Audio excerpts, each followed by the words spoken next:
With that, let's enter the group chat. MS Now chief political reporter Chris Chansing joins us from Cleveland in her home state of Ohio. Ken Dilanian, who we have not seen here in person on this show yet, thrilled to have him. MS Now justice and intelligence reporter.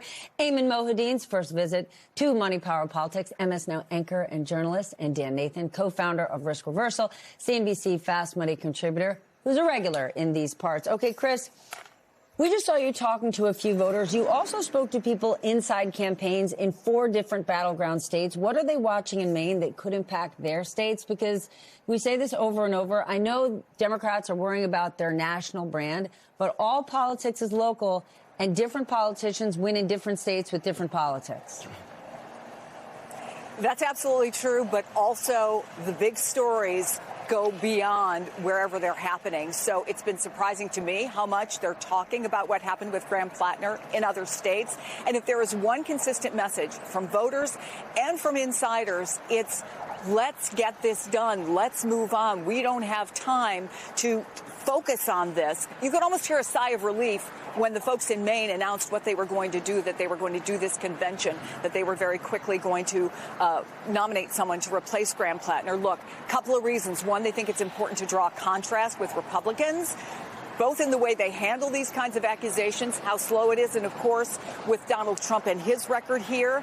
There's also a sense of the timing. Right now, it's 115 days until the midterms.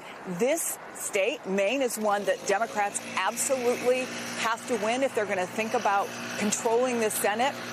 And so they know that by the time there is a nominee, it'll be down to around 100 days. And they've got a little bit of PTSD still from Kamala Harris. Several people brought that up to me. So, look, they hope that lessons have been learned. More lessons will be learned from Graham Plattner, certainly about the way folks are vetted. But there is a hyper focus on how do we move beyond this to the message. And I keep going back, Steph, to something that Senator Alyssa Slotkin said on our air, which was, I look forward to the day when I'm not being asked about bad behavior by some dude.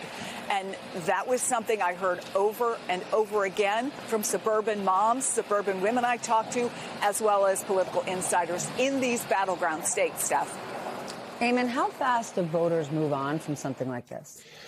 It depends on who the candidate is, right? I guess it depends on who the Democratic Party in Maine, and I have to apologize because my voice is a little raspy. Because of the World Cup. I didn't want to say that, but I guess. Because of the World Cup, yes. Look, Egypt lost to Argentina, and I let it all out on the field. I have a feeling. But what I was going to say is I think the issue for voters is going to be about who replaces them and whether or not the issues matter for voters, right? I think it's going to come down to the replacement candidate and whether they're talking about the same values that Graham Plattner espoused. Notice called Graham Plattner's collapse a reckoning for political vetting.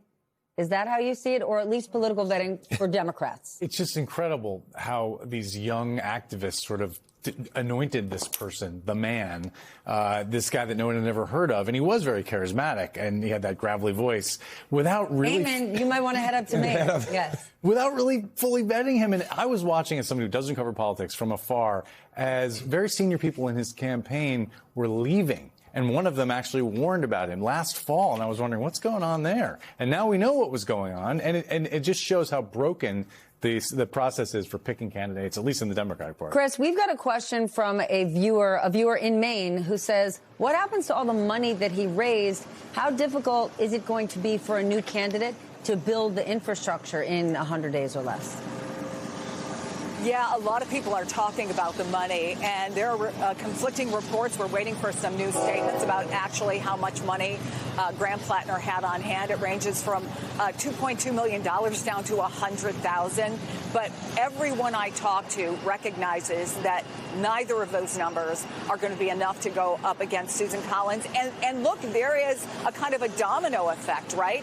If people think that whoever the new nominee is has a good chance, and I spoke with someone this morning who is very in tune with Democratic politics. He said, look, they have candidates in Maine who can do this. They just have to pick one.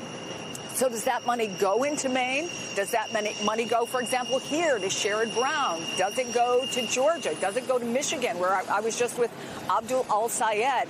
That money question is key. And I think that there's one more thing that really resonated with me as we look to who is going to get both the nomination and the money. And a longtime Democratic insider told me this morning, the thing about Democrats is they're always looking to fall in love. But the fact of the matter is that there only is one JFK. There is only one Barack Obama. What they have to look at is who is someone who is a strong candidate, an unimpeachable candidate, and somebody who can get donors excited because they think he can beat Susan Collins or she can beat Susan Collins. Steph. Dan, we're now about to approach a very, very crowded race in Maine. You spend a lot of your own personal time in Maine. What do you make of all of this? Well, it's a very diverse state, right? And when you think about... People don't realize that. Yeah, it is. And I mean, the way he resonated with so many Mainers, I think it really is something you got to take a step back and think about, you know, not particularly popular, and maybe because she falls in the sort of bucket that we've seen this sort of rebellion against over the last couple cycles.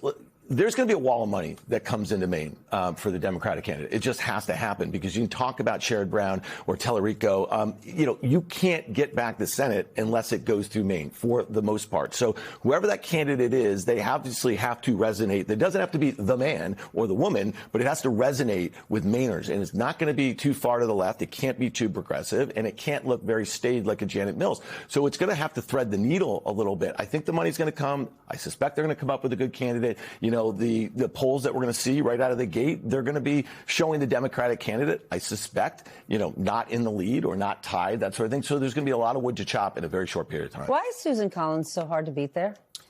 I think she's been there for a long time, so she has a little bit of that institutional backing behind her within the Republican Party. She fundraises.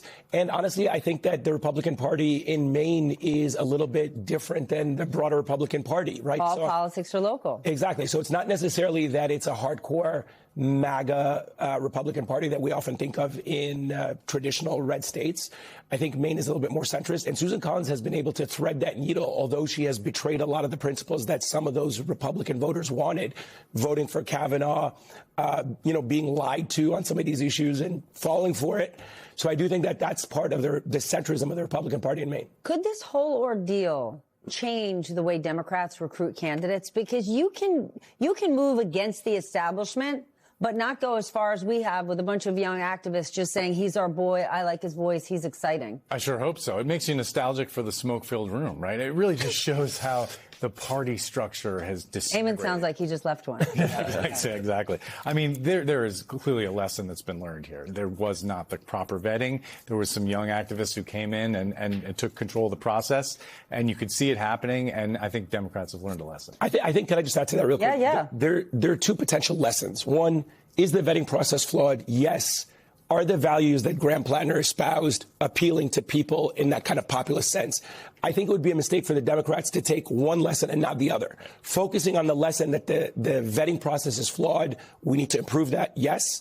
But to suddenly just say, forget everything he talked about, forget what he represented in populist politics, his views on foreign policy, let's just go back to centrist, middle of the road Democrats, is also a mistake. And that's the choice that they're going to have to make right now. Which lesson did they learn? Then how important is Graham Plattner in the coming weeks? Is a Graham Plattner endorsement a winning endorsement, or is it a kiss of death?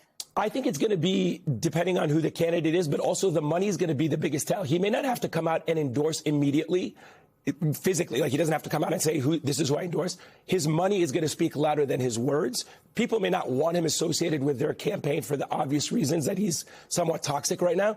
But the money that he uses, if it is as high as $2 million, can be very potent and can be very strong out the gate for whoever he decides to deploy to. Yeah, I think one of the most important things, just if you go back, Chris just mentioned the PTSD from 2024, right, and what happened with Harris. I think this candidate, whoever it is, has to come in there and differentiate themselves from the policies that Plattner has laid out, and obviously has to do that versus Collins. That's the easy part. But if they don't take a step away from this candidate, who is wildly popular, right, and really differentiate themselves on policy, right, and obviously character is going to be really important. important. I think that's going to, like, the money's got to come, and then it's got to be the right candidate. There's no skeletons in the closet, and then really differentiate themselves from Plattner, because the low character there is going to overshadow, I think, a lot of the policy initiatives that he put forward.